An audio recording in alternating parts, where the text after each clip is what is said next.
Hello, scholars. This is Dr. McGill, and I hope that everything is going well. I wanted to present just some deep thinking exercise, some critical thinking as we continue to move further into curriculum development. One of the huge push when nursing education and nursing practice originally became a scholarship was to focus on the academic setting.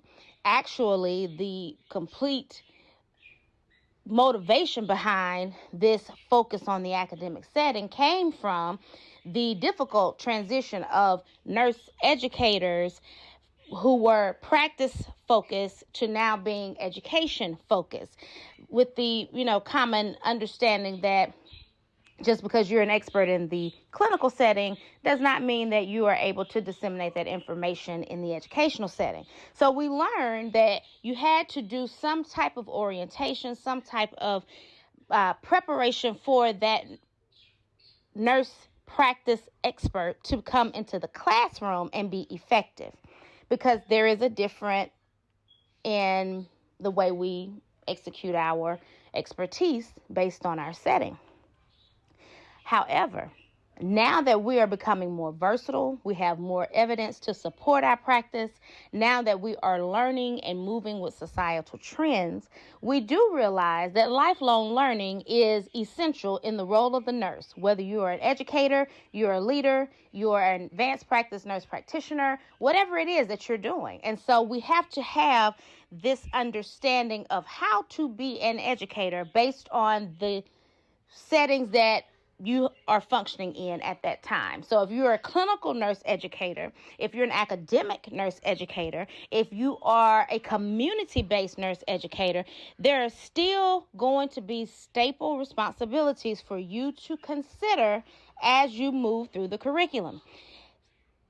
Several of you have asked the question, well, I really want to redesign some type of learning content that is at my workplace. And I really want to be able to, make this more functional, more user-friendly, make it where it's more effective. But you get confused because you see the directions say that it has to be something aligned with accreditation, or it has to be something that has results. I want you to stop and critically think. This is our thinking moment. If your passion is to go in and explore what is happening at your workplace, and your workplace is not academic, your workplace is clinical, are you still an educator? Are you still going through the educational process? Yes. Your results may not be criterion reference tests like an NCLEX, but it could absolutely be that we see better patient satisfaction scores, or we see that patients are not getting these hospital-acquired infections after our aseptic learning content. Whatever it is, look at why do you want to change it in the first place? What is the goal for changing this curriculum as it is? I mean, if it's not broke, why are we fixing it? So what is the reason you wanted to change it, number one? And then that change, we hypothesize that it will result in what? That's your results that are there. And you got to have a way to measure it. It's got to be something that you can actually go and say, you know what? I can see that this intervention was effective by what? That's your summative. It was effective by this.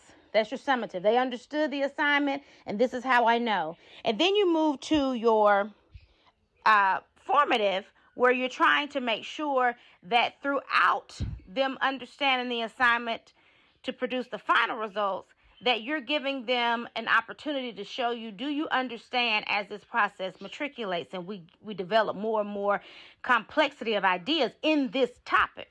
So formative assessments and formative evaluation renders feedback. I need to make sure that there is a checkpoint. Surgery we do, in perioperative nursing, we do a timeout. Let's make sure we're operating on the right body part with the right patient. We're doing the right procedure. We just stop in the middle of everything and do a timeout. That's the same thing. In this learning content, let's do a timeout. Let's identify, do you know what's going on before we move any further, make our first cut here, and have our final product evaluated by the masses. So accreditation could be aligned with your practice accreditor like Joint Commission, or it could be aligned with, are you ANCC with a magnet hospital status? There are going to be rules and regulations if your facility has any merit or any basis to demonstrate that the public can trust us. The public knows we're operating in best practices. So for nursing programs and curriculums, it could very well be that you're CCNE or CNEA or ASIN, or it could be that for practice, you're more practice focused. I was just talking to one of my former students. They want to develop a staffing agency, and I went and researched what staple trusted practice agency accredit staffing, and JCO is one. Joint Commission does that. And so I told them, I said, this is the criterion that you're going to have to follow in order to have your staffing agency accredited by JCO. And we went through the process. We went through how to set up their curriculum and how we're going to ensure that nurses are competent and that they're skilled and that they're getting caliber nurses from this staffing agency that they want to do, because you only get one name. And that's the same for you. When you're going to develop this curriculum, you only get one name, one opportunity to establish your credibility that you saw an issue, see the potential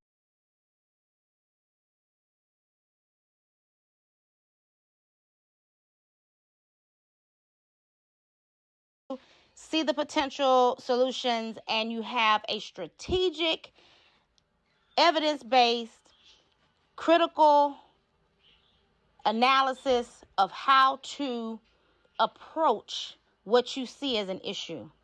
And you start, just like you start with the nursing process, you start with the evaluation in mind. So this is what I see as wrong, and this is what I know needs to be right, and how do I bridge that chasm? Let me know if you have any questions or concerns as we continue to matriculate through this content, but I do not want you to be discouraged because you feel as though you have to pick something that you're not passionate about. By all means, be passionate about what you're doing. See the impact of what you're doing so that you won't have wasted effort and time, and you won't actually learn the process because you think that the process is not valuable to you. What is Maslow's hierarchy of need? The top tier is self-actualization. You have to be able to see yourself in what you're doing. If not, then you won't ever really understand this content. I hope this has been helpful. You know I'm approachable, I'm reachable. Let me know. If you have any questions or concerns, reach out to me. The only way that you don't get the help is because you did not be proactive to reach out to me. Until the next time, take care, my nurse educators. I'm excited to see what you produce.